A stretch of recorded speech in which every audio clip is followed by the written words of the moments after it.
अस्सलाम वालेकुम, आप देख रहे हैं इनसाइड पाकिस्तान में हूँ Mohammad Zafeer. Broadsheet scandal inquiry commission की रिपोर्ट पब्लिक।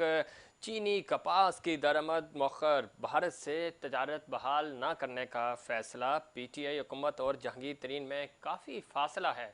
शेख रशीद साहब और मनी लॉन्ड्रिंग, सट्टा माफिया, चीनी महंगी करने में मुलविस है शहजाद अकबर। और दूसरी तरफ फ़ारूक हबीब कहते हैं कि नॉन लीग और पीपीपी की वारदात पकड़ी गई, दोनों ने अकाउंट्स छुपाए हैं। फवाद चौधरी ने कहा कि आसिफ अली जरदारी के खिलाफ स्विस अकाउंट्स केस दोबारा खोला जा सकता है। और साथ ही साथ स्टेट बैंक तरमीमी बिल पर तमाम इख्तियारात नए बोर्ड के लिए तजवीज़ करने पर माशी माहिरीन की शदीद तनकीद। अब क्या ये फ़ैसला वापस होगा या नहीं, चूँकि IMF का प्रेशर है और IMF की वजह से ही ये इख्तियारात स्टेट बैंक को मुंतकिल करने पड़े। दूसरी तरफ एहसन इकबाल कहते हैं इमरान खान ने जितना मुल्क तबाह किया इतना दुश्मन भी नहीं कर सकता।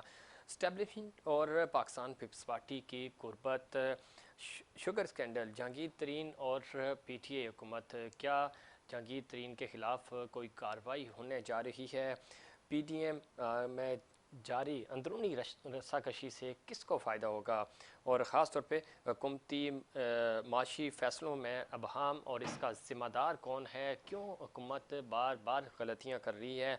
बढ़ती हुई महंगाई, हुकूमत इस महंगाई से कैसे निपटेगी? रमज़ान की आमद है और अशिया खुर्दोनोश की कीमतों में पहले ही इजाफा हो चुका है और अब कंट्रोल करना हुकूमत के लिए एक बड़ा चैलेंज होगा। इस पर बात करेंगे। हमें ज्वाइन किया है जनाब मोहम्मद फ़ारूक अफजल साहब ने, सीनियर माशी तज्ज़ियाकार हैं और पाकिस्तान की इकॉनमी को बहुत ज़बरदस्त तरीके से समझते हैं। बहुत शुक्रिया, आपने प्रोग्राम में वक्त दिया। किस तरह देखते हैं ख़ास तौर पे हुकूमत की जो पॉलिसियाँ हैं, माशी पॉलिसियाँ हैं? हम देखते हैं कि एक दिन एक फ़ैसला होता है और अगले दिन कैबिनेट में वही फ़ैसला चैलेंज हो जाता है, उस फैसले से वापस उसको उस पर यू टर्न ले लिया जाता है। इससे पाकिस्तान की इकॉनमी बेहतर होने के बजाय और ज़्यादा ख़राब हो रही है। जी, अस्सलाम वालेकुम ज़फ़ीर भाई, थैंक यू वेरी मच जी। एक्चुअली ज़फ़ीर भाई बात ये है कि अनफॉर्चुनेटली मौजूदा गवर्नमेंट के पास कोई ऐसी आई वुड से कि एक्सपर्ट जो माशी जो टीम होती है ना उसका उसका बहुत बड़ा फुकदान है, ठीक है ना। ठीक। अब जो इसी वजह से क्या हो रहा है कि इनको समझ में नहीं आ रहा। जब इलेक्शन से पहले इनका एक बहुत बड़ा था कि जो हमारे पास 200 लोगों की एक माशी टीम है और जैसे हम आएंगे हम सारा सिस्टम जो है वो ठीक कर लेंगे। नीयतों देखिए, जहां तक नीयत की बात है, खान साहब की नीयत बिल्कुल साफ है, क्लीन है, is an honest person, is a good person. Unfortunately जो उनके पास ऐसी टीम नहीं है जो उनको बताया गया होगा इक़्तिदार में आने से पहले कि जी हम लोग बिल्कुल तैयार बैठे हैं, हर चीज़ की तैयारी है। लेकिन जब तक आप ग्राउंड में नहीं उतरते, रियलिटीज़ का पता नहीं होता कि आगे ग्राउंड में खेल कैसे हो रहा है, क्योंकि खान साहब को कोई तजर्बा नहीं, कभी भी कोई चीज़ मतलब कोई इसमें सुबह नहीं। फारूक अफजल साहब, आपको याद होगा 2013 में चूंकि हुकूमत इनको मिली थी KP में, और इमरान खान साहब ने कहा था जब KP में इनको हुकूमत मिली, 2-3 साल इन्होंने वहाँ पे सर्व किए, उसके बाद कहने लगे कि बहुत ही अच्छा हुआ, अब मुझे तजर्बा हो गया कि 2013 के इलेक्शन में मुझे वफाक नहीं मिला और अब हमने सीख लिया, फिर हमने टीम बना ली, मेरे पास ऐसी टीम है, मेरे पास वैसी टीम है, मैं तो कैप्टन हूँ, मैं समझता हूँ कि कौन से प्लेयर को किस पोजीशन पे खिलाना है। अब जबकि हम देख रहे हैं इनको इक़्तिदार में आए हुए 3 साल बीत गए और 3 सालों में अभी भी शफलिंग कर रहे हैं।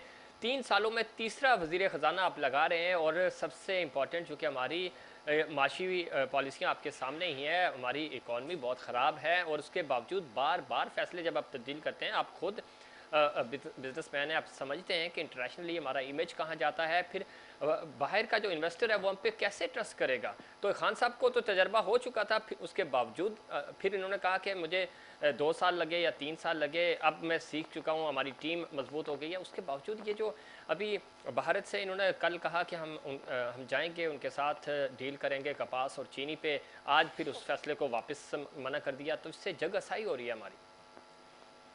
एक्चुअली जफीर भाई बात ही देखिए, सूबे की जो एक मैनेजमेंट होती है ना, जी। दैट इज समथिंग डिफरेंट, और एक वफाक को चलाना इज समथिंग डिफरेंट, ठीक है ना। और सूबा पूरे मुल्क को नहीं चला रहा होता। जिस तरह KPT में अगर 2 साल 3 साल में क्या सीखा होगा, वो तो नॉर्मल जो वहाँ की ब्यूरोक्रेसी कैसे संभालना है, चीजें कैसे करनी है, वट एवर उसको जी कैसे ठीक चलाना है। है। लेकिन जब ये मुल्क की बारी आती है तो मुल्क की एक बहुत बड़ी जिम्मेदारी होती है, ठीक है ना, बहुत बड़ी रिस्पॉन्सिबिलिटी होती है और उसको चलाना और तमाम स्टेक होल्डर्स को साथ लेके चलना। बात ये है कि अनफॉर्चुनेटली इनके पास ऐसी अच्छी टीम नहीं है। आपने उन्हीं आजमाए हुए लोगों को दोबारा आपने मौका दिया, जैसे डॉक्टर हफीज शेख साहब 3 गवर्नमेंट में रहे, ठीक है, 3 अदवार में रहे, तो अगर वो उनका कोई अगर कामयाबी का कोई ऐसा रिकॉर्ड होता तो आप कहते कि हाँ यार, we have chosen the best person, that is no issue, I mean now he can run, you know, the economy of the Pakistan, but that was not the case, ठीक है ना। अब आपने जो भी टीम लिए सारे वही मेंबर्स लिए जो कि पिछले अदवार में चले आ रहे थे, तो पिछले अदवार की जो इकोनॉमीज थी वो चाहे नून लीग की हो या पीपल्स पार्टी की, कोई भी अच्छी इकोनॉमी हमारी कभी भी नहीं रही है, ठीक है। तमाम गवर्नमेंट ने IMF पे भरोसा किया, गवर्नमेंट और लोन्स ले लेकर इस मुल्क का सत्यानाश किया।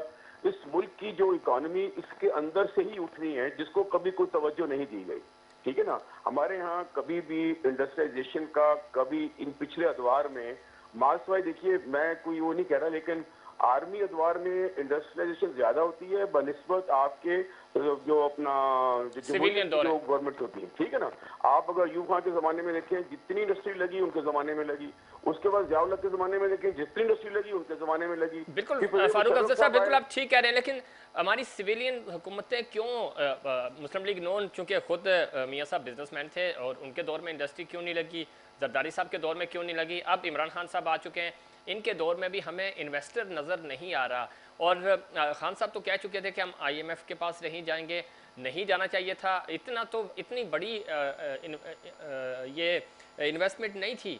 आप अगर पाकिस्तान की कम्युनिटी को, बिजनेस कम्युनिटी को इन्वॉल्व करते तो लोग सरमाया अपना पाकिस्तान में लेकर आते, लेकिन आप उनको एतमाद तो दें। नहीं देखिए, उसमें जफीर भाई बात यह है कि आज तक अभी भी हमारी रिफॉर्म्स पे कोई तवज्जो नहीं दी गई है, ठीक है। हम वो जो एक रोटन सिस्टम है ना, जो जंग आलूद और थर्ड क्लास सिस्टम, उसके तहत कोई भी इन्वेस्टर इस मुल्क में नहीं आएगा, ठीक है। आप उन्हीं पॉलिसीज की बुनियाद पे आप कहें कि जी जो यहाँ का पाकिस्तानी इन्वेस्टर है वो इन्वेस्ट करे, जो कि सिस्टम पूरा करप्ट ज़्यादा है, इतना करप्शन ज़्यादा है। अगर मियाँ साहब आए या दूसरी गवर्नमेंट्स आई तो वो इंडिविजुअल इंटरेस्ट पे तो तवज्जो रही उनकी, कलेक्टिव इंटरेस्ट एज ए मुल्की इंटरेस्ट के ऊपर किसी की तवज्जो नहीं रही। हमारे यहाँ जो भी सिविल गवर्नमेंट आती है वो 5 साल गुजारती है उस चक्कर में कि अगले 5 साल हमने दोबारा कैसे आना है। उनकी नजर जो है लॉन्ग टर्म नहीं होती कि इस मुल्क को चलाना कैसे है, इस मुल्क के सिस्टम को कैसे ठीक करना है, क्योंकि सिस्टम बनाने में वक्त लगता है, ठीक है। आपने आज तक किसी भी गवर्नमेंट ने, सिविल गवर्नमेंट ने कभी भी कोई नई रिफॉर्म्स जो हैं वो इंट्रोड्यूस नहीं कराई, कोई लॉन्च नहीं की जिससे कि सिस्टम में आसानी हो। आप देखें अभी भी जो सिस्टम हमारा है, ये पार्लिमानी निजाम जो है ना, पार्लिमानी मौजूदा निजाम इज इक्वल टू करप्शन। इस निजाम के तहत अगर आप समझते हैं कि पाकिस्तान की इकोनॉमी अच्छी हो जाएगी, पाकिस्तान के सिस्टम अच्छे हो जाएंगे, सर फॉरगेट इट, ये आप लिख लें। लेकिन फारूक अफजल साहब, जब आप रिफॉर्म्स कहाँ से होंगे जब मौजूदा हुकूमत सिर्फ हुकूमत बचाने और अपना टाइम ड्यूरेशन पूरा करने में लगी रहेगी, जोड़ तोड़ में लगी रहेगी, तो वो कब, और अपोजिशन भी PDM इत्तेहाद बना के हुकूमत को गिराने के चक्कर में रहेंगे, तो कैसे रिफॉर्म्स होंगे, कैसे स्टेक होल्डर्स को साथ लेके चलेंगे? इस मुल्क में मैं आपको बताऊं सर, पाकिस्तान में मासवाए डिक्टेटरशिप के कोई चीज नहीं चलेगी। आप देखिए किसी भी जितने भी इलेक्शन हुए हैं, कोई एक अपोजिशन बता दें, कोई एक अपोजिशन जिसने इलेक्शन के रिजल्ट्स को दिली तौर पर तस्लीम किया हो और उसने गवर्नमेंट जो भी हुकूमत में आए उसके खिलाफ तहरीक ना चलाई उतारने के लिए, कोई भी एक मुझे बता सिविल गवर्नमेंट।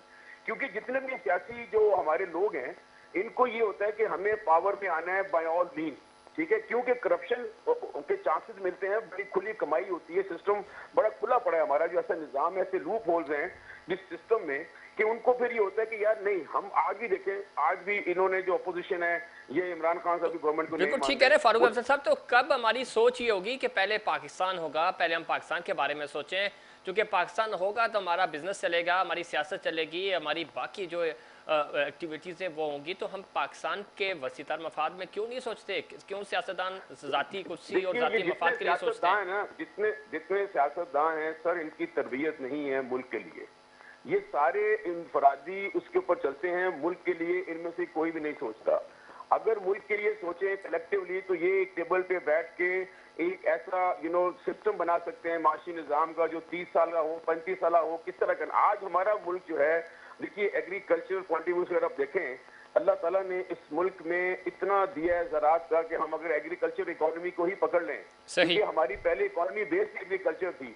आज आप मुझे बताइए कि आपकी होश में कितनी गवर्नमेंट ने आके एग्रीकल्चर इकोनॉमी पर तवज्जो दी है, मुझे बताइए आप। नहीं की और जिससे करना भी नहीं खुशहाली चाह आ रहे। सकती है जी, नहीं की किसी ने और कोई करना भी नहीं चाह रहा। करना भी नहीं चाह रहा, इसमें किसी की तवज्जो नहीं है, ठीक है ना। अब आप ये देखिए कि जितनी इंडस्ट्री जो हमारे बिजनेसमैन हैं जो हैं, उनके ऊपर जिस किस्म के टैक्सेस हैं उन्हीं लोगों के ऊपर बार बार टैक्सेस बढ़ाए जाते हैं। नया टैक्स ब्रैकेट में लोगों को लाया नहीं जाता। नए सिस्टम को क्यों इतनी करप्शन है, हर बंदा कहीं ना कहीं सेटिंग है, उसकी माफिया के साथ सेटिंग है। वो ठीक नहीं है। चाहते कि जी वो टैक्स पे करें, और हमारे जो टैक्स कलेक्शन के लोग हैं वो भी उनका सिस्टम के साथ मिला हुआ है। ठीक है फारूक अफजल साहब, आपको लगता है अब हमाद नजर आ गए हैं, ये सिर्फ टेम्परेरी इन्होंने बजट पास करना है और बजट के पास ये भी चेंज हो जाएंगे? कहा यह जा रहा है कि शायद इनके बाद शौकत तरीन साहब वापस आएंगे, वो सीट संभालेंगे। आपको लगता है बिजनेस कम्युनिटी इन फैसलों से खुश है? उनको लगता है अगले 2 साल में इमरान खान साहब कुछ बेहतर करेंगे? उनकी नीयत तो साफ है, लेकिन नीचे जो तब्दीलियाँ हो रही हैं उन तब्दीलियों की वजह से बेहतरी नज़र नहीं आ रही। लेकिन आप क्या सोच रहे हैं कि बिजनेस कम्युनिटी क्या सोच रही है, माशी माहिर क्या सोच रहे हैं कि वाकई इकॉनमी हमारी बेहतर हो जाएगी? देखिए, मैं आपको चीज बताऊं कि मुल्क को चलाने के लिए आपको एक ऐसी अच्छी माशी टीम चाहिए। अगर आप समझे कि जी किसी अकाउंटेंट से मुल्क को चलवा लेंगे या किसी बैंकर से गवर्नमेंट को चलवा लेंगे माशी निज़ाम को, sir this is not the way to run the country actually. You see, आपको एक ऐसी माशी टीम बनानी पड़ेगी, ऐसे स्टेक होल्डर्स का एक पूरी कमेटी बैठा के बनानी पड़ेगी कि कौन सी रिफॉर्म्स लाई जाएं। हमारे पास दुनिया भर की इकोनॉमीज के बिल्कुल बड़ी बड़ी अच्छी इकोनॉमीज के मॉडल्स पड़े हुए हैं। ठीक है। हमें कोई नया व्हील इन्वेंट नहीं करना। हमने उनके मॉडल्स को अपने मॉडल में किस तरह ढालना है, अपने हालात को देखते हुए उनकी कामयाबियों को किस तरह अपने सिस्टम में लेके आना है, वो हमें बना के पॉलिसीज बना के हमारी इकोनॉमी में उसको डालना होगा। ठीक है, रिफॉर्म्स लाने होंगे, इकोनॉमी को बेहतर करना होगा, स्टेक होल्डर्स को साथ मिलवाना होगा। जी जी, बहुत शुक्रिया फारूक अफजल साहब। ये वो पॉइंट्स हैं, फारूक अफजल साहब बता रहे थे कि जब तक आप रिफॉर्म्स लेकर नहीं आएंगे, स्टेक होल्डर्स को साथ नहीं बिठाएंगे और सिर्फ अकाउंटेंट से इकॉनमी नहीं चलती, मुल्क नहीं चलते। आपको बिजनेसमैनों को, बिजनेस कम्युनिटी को, तमाम स्टेक होल्डर्स को ऑन बोर्ड लेना होगा, मशावरत करनी होगी और जो बिज़नेस फार्मूले हैं दुनिया भर में जो बिज़नेस चलाया जाता है उन फार्मूलों पे आपको अमल करना होगा। रिफॉर्म्स बहुत ज़रूरी हैं और आपकी ग्रोथ नेटवर्क के लिए ज़रूरी है कि आप अपनी ज़राअत की तरफ फोकस करें। पाकिस्तान ख़ुद कफ़ील मुल्क है, आप फोकस करें इन चीज़ों पे ताकि पाकिस्तान की इंडस्ट्री पाकिस्तान में लगे और सरमायादार जो है वो पाकिस्तान का रुख करें। आप अच्छा माहौल पैदा करें ताकि इन्वेस्टर्स पाकिस्तान की तरफ आएँ। इस पर मज़ीद बात करेंगे कि किस तरह पाकिस्तान तरक्की कर सकता है और पाकिस्तान तरक्की की राह पर चल सकता है, लेकिन उसके लिए ज़रूरी है कि जो माशी माहिरीन कह रहे हैं कि रिफॉर्म्स पहली शर्त है। इस पर मज़ीद बात करेंगे, लेकिन उससे पहले कमर्शियल ब्रेक।